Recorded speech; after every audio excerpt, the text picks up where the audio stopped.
Hey, and welcome here to my new video. This time I'm talking about why I use 24p in all of my videos.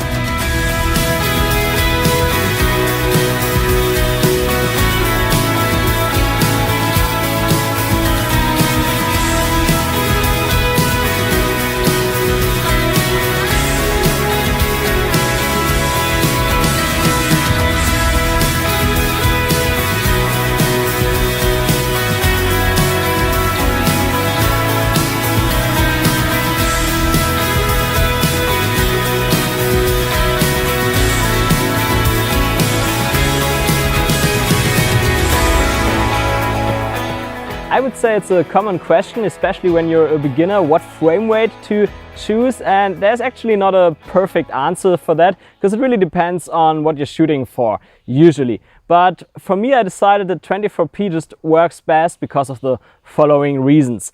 And the first and also the most important reason for me is the quality that I get per frame. So here's a simple calculation. So let's say I would shoot in 30p with 100 megabits per second. Then every frame has around 3.3 megabits per second of quality, right? So I don't get that much detail per frame. But when I shoot in 24p, I get 4.16. Oh, there was a little insect.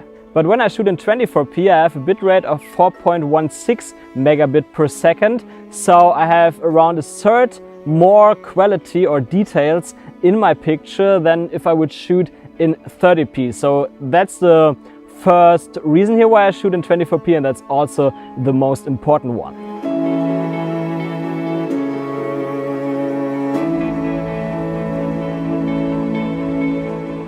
And the next big reason, and also a reason why I publish in 24p, is that when I record the videos in 60p and 60 frames per second, that I can get a better slow-mo. So for example, when I shoot in 60p in 4K and I publish my videos in 30 frames per second, then I can slow down the video by just 50%, right? But when I publish my video in 24p after shooting it in 60p, then I can easily slow it down up to 40%. So I get even a better slow-mo than in 50p. And I mean, in a lot of shots, it doesn't really make a big difference.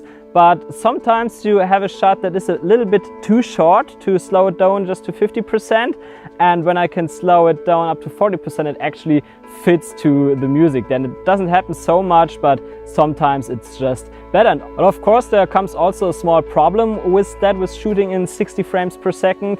And this is simply that the first point that I mentioned doesn't count anymore. So you actually get less bitrate per frame, of course, when you shoot 60p. But luckily, a lot of cameras do something against it. So for example, in the GH5, it records in 150 mbits per second, mbit per second when you shoot in 60p. Of course, you can also shoot in 24p with 150 megabit per second, but at least I have a little bit more bitrate when I shoot it in 60p than with a normal 100 megabyte per second or megabit per second camera. And also the GoPro, the Hero 6, does a good thing here. So when you record in 60 frames per second with a GoPro, then it records in HEVC. This is a compression format that compresses the files 40% more than H.264. So that means that you also get a bit higher quality per frame than if you would record with the same bitrate in H.264.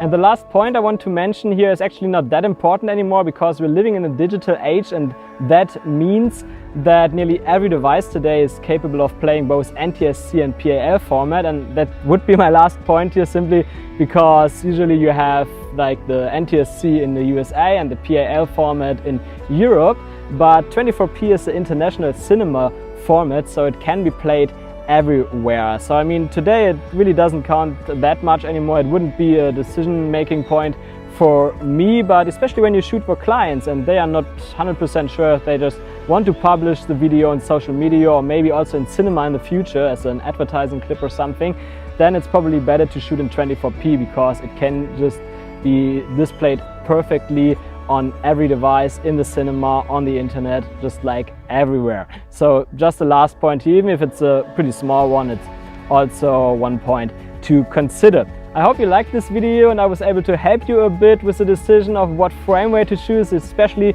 if you're a beginner.